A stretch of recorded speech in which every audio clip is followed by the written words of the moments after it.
cleanest family on Lake Drive. Sometimes it's the dirtiest.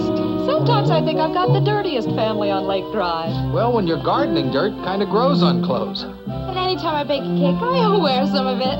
Ever try to clean a charcoal grill? For Rags and the twins, just plain dirt will do. Every day, my family comes up with this kind of big dirt. So every day, I give them this kind of big clean. The big clean you get with Fresh Start. I've tried the leading powder and liquid, but nobody puts dirt and stain fighters together like Fresh Start. Just a quarter cup does all this dirty work. Believe me, Fresh Start does the job on tough, ground-in dirt and gets out more kinds of stains. My whole wash looks sensational.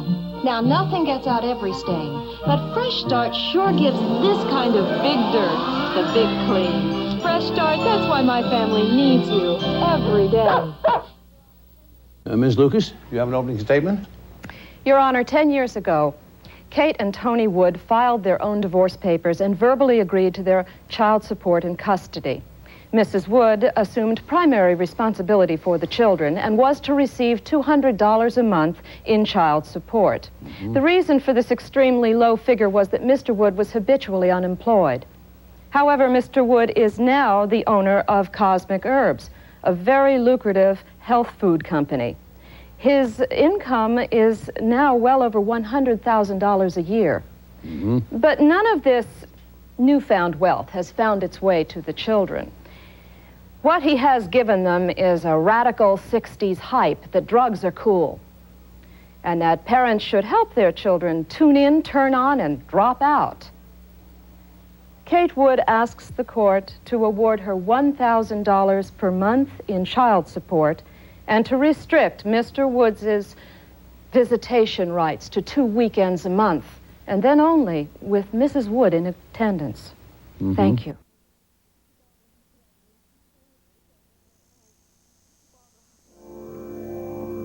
Kate. Barbara, how could I have made such a fool of myself in there?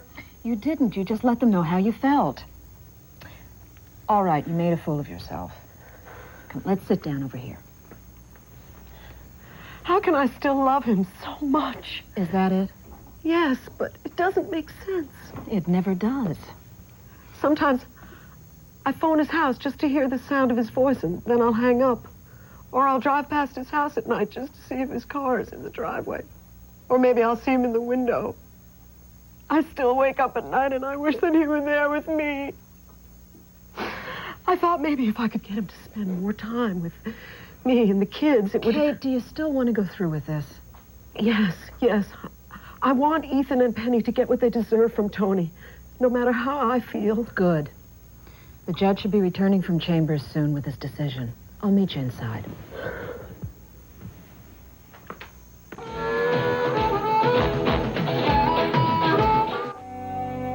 His neck seems okay. Doesn't seem to have any fractures, but there's some degree of cranial trauma. Cranial. A concussion, probably nothing too serious. Let's get a couple x-rays and admit him for a couple days. You're his father, his next of kin, guardian. No, I don't know who he is. He just dropped into my car. Who's going to pay for this? All right. Is he insured? Yeah, he's got Spoonman coverage, okay? I got everything there. I got Master. Diesel. Oh, all right.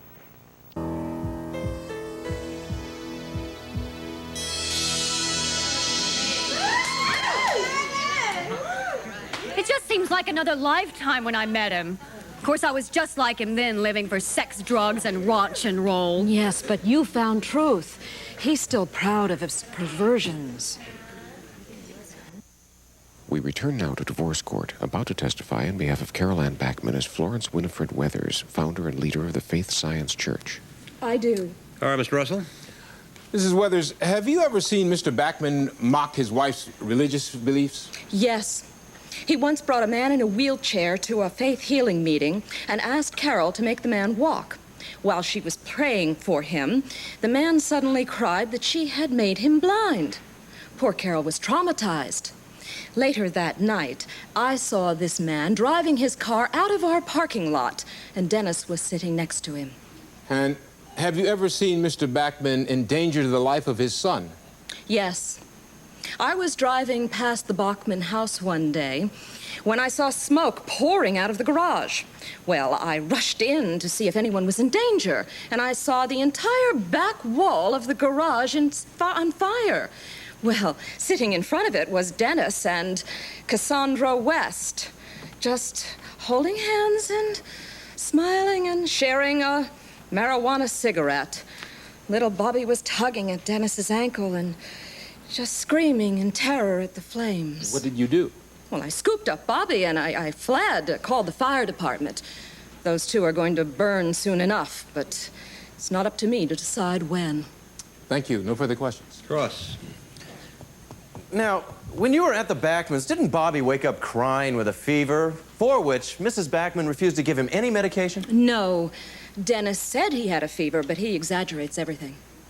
Now, when you entered the garage, didn't Mr. Backman and Miss West explain to you that what you thought was fire was only a smoke machine? I didn't hear any of their gibberish. I was only concerned with getting Bobby out of there. Speaking of Bobby, didn't he only start screaming when you tried to drag him out of the garage? No, he was screaming because his father was tormenting him. Oh, he was tormenting him. No further questions, Your Honor. All right, you may step down. Mr. Russell, anything further? Nothing, Your Honor. The plaintiff rests. Doctor, flying into multiple trauma from Wood Lake. What are the injuries? I need an EKG, current and baseline. It's been done at Wood Lake. I don't need them there. I need them here. In the time it takes to transfer a patient, this doctor is able to prepare a treatment. Because now the network of U.S. Sprint can fax the sharpest graphics in the world in only 6 seconds. Let's do it! 100% digital fiber optic fax. Only from U.S. Sprint.